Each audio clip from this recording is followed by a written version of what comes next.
ಅಂಬೇಡ್ಕರ್ ಏನು ಹೇಳಿದ್ದಾರೆ? ಯಾವ ದೇವರು ಯಾವ ಧರ್ಮ ನಿಮ್ಮನ್ನ ಉದ್ಧಾರ ಮಾಡಲ್ಲ, ನಿಮ್ಮ ಉದ್ಧಾರ ನಿಮ್ಮ ಕೈಲಿದೆ.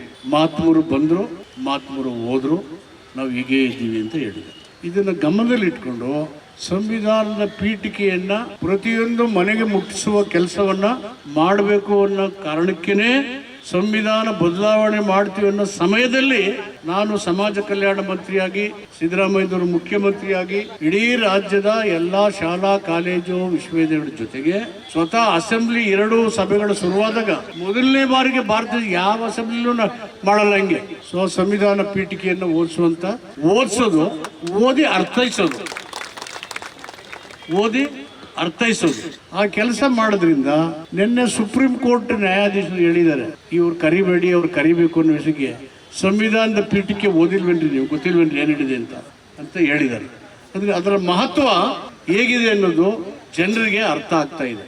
ರಾಹುಲ್ ಗಾಂಧಿ ಅವರು ಸ್ವತಃ ಸಂವಿಧಾನದ ಪೀಠಕ್ಕೆ ತಗೊಂಡು ಇಡೀ ದೇಶದ ಉದ್ದಗಲಕ್ಕೂ ಪ್ರಚಾರದಲ್ಲಿ ತೊಡಗಿದ್ದಾರೆ. ಮತ್ತು ನಮ್ಮ ಪ್ರಧಾನಮಂತ್ರಿಗಳು ಸ್ವತಃ ಮೋದಿಯವರು ಅವರೇ ಸಂವಿಧಾನ ಪೀಠಕ್ಕೆ ಒಳಗಡೆ ಏನಿದೆಯೋ ಮೇಲಂತೂ ಕೈ ಮುಗಿತಾನೆ ಇದ್ದಾರೆ. ಅಂದ್ರೆ ಅಂಬೇಡ್ಕರ್ ವಾದಿಗಳು ಮೈ ಮರಿದೇನೆ ನಾವೆಲ್ಲ ಒಗ್ಗಟ್ಟಾಗಿ ಅಂಬೇಡ್ಕರ್ ವಾದವನ್ನು ಬಲಪಡಿಸುವ ಕೆಲಸನ ಮಾಡಬೇಕು.